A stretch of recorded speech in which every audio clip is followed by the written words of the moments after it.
প্রথমে যারা প্রবাসী আছে তারা যারা খামার করতে চায় বা দেশেই যারা হইতেছে ফার্ম উদ্যোক্তা হইতে চায় তাদের প্রতি আমার একটা অনুরোধ, রিকোয়েস্ট, পরামর্শ যেটাই বলেন না কেন, যে আপনারা প্রথমে যেটা করবেন সেটা ওইগুলা কতদিন আগে কাটা হয়েছিল ওই বড়গুলা? এগুলাতে আমি শুধু সার দিয়েছিলাম, ভিটামিন স্প্রে করি নাই। তো এগুলার বয়স মোটামুটি 30 দিন প্লাস। মামা একটা বিষয় জানার ছিল, সেটা হচ্ছে অনেক প্রবাসী ভাই আসলে দেখা যাচ্ছে প্রবাসীদের টাকা থাকে কিন্তু আসলে হুট করে এসে কি করে ঘাস না লাগায় হইতেছে হলো আগে হইতেছে তোমার গরু কেনে আর কি, বিশাল করে একটা অনেক টাকা খরচ করে একটা ঘর দেয়, তারপর গরু কেনে। তারপরে যে সমস্যাটার সম্মুখীন হয় তখন গরুর খাবার দিতে পারে না। সেক্ষেত্রে আসলে একজন মানে সফল খামারি হইতে হলে আসলে কি করা উচিত? তার আগে কি ঘাস লাগাবে নাকি আগে গরু কিনবে? আমাদের গ্রামের ভাষায় একটা প্রবাদ আছে হ্যাঁ হ্যাঁ যে চিড়ের খবর নাই ভিজিয়ে খাবো কিসে। হ্যাঁ হ্যাঁ ঠিক আছে, তো ওই গরু পালনটা আসলে ওরকমই হয়ে যায় যে গরুর জন্য আমাদের প্রধান ই- মানে জিনিসটা কি লাগে, গরুর জন্য প্রধান যে জিনিসটা লাগে সেটা হচ্ছে খাবার, খাবার এবং দ্বিতীয় হইতেছে বাসস্থান। বাসস্থান। একটা গরুকে যদি একটা বন্য গরুর কথাই ধরি, তার কিন্তু বাসস্থান নাই, সে গাছের নিচেই বড় হইতে পারে কিন্তু ঘাস খাবার ছাড়া চলে না।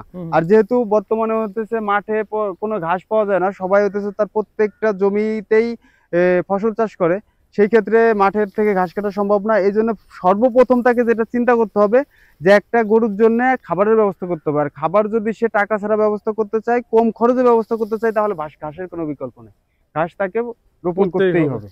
প্রথমে যারা প্রবাসী আছে তারা যারা খামার করতে চায় বা দেশেই যারা ফার্ম উদ্যোক্তা হইতে চায় তাদের প্রতি আমার একটা অনুরোধ, রিকোয়েস্ট, পরামর্শ যেটাই বলেন না কেন, যে আপনারা প্রথমে যেটা করবেন সেটা ঘাসগুলো আগে উৎপাদন করবেন।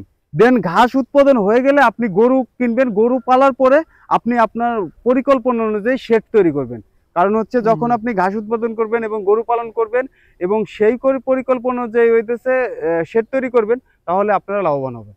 এছাড়া যদি মনে করেন যে আপনারা এই দানাদার খাবার কিনে খাওয়াবেন অথবা ঘাস কিনে খাওয়াবেন, খড় কিনে খাওয়াবেন, সেই ক্ষেত্রে আপনার কাছে যে জমানো লিকুইড মানটা থাকবে এটা আস্তে আস্তে শেষ হয়ে যাবে, কিন্তু আপনারা কাঙ্ক্ষিত লাভবান হইতে পারবেন না। মানে লস এইখানে মানে নির্ধারিত, লস হবেই, লস হবেই। লসের মানে আরেকটা বিষয় সেক্ষেত্রে অনেকেই ভাবে যে খামার আমি একটা করলাম, দেখা যেতে থাকলাম, লোক রেখে নিলাম, মানে লোক রেখে আসলে খামার করা আসলে পসিবল কিনা?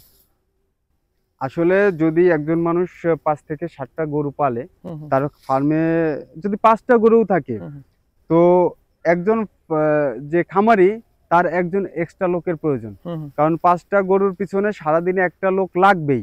ঠিক আছে, কিন্তু এখানে লক্ষ্য রাখতে হবে যে আপনি যত জনবল কম লাগাবেন আপনার প্রফিটটা তত বেশি হবে।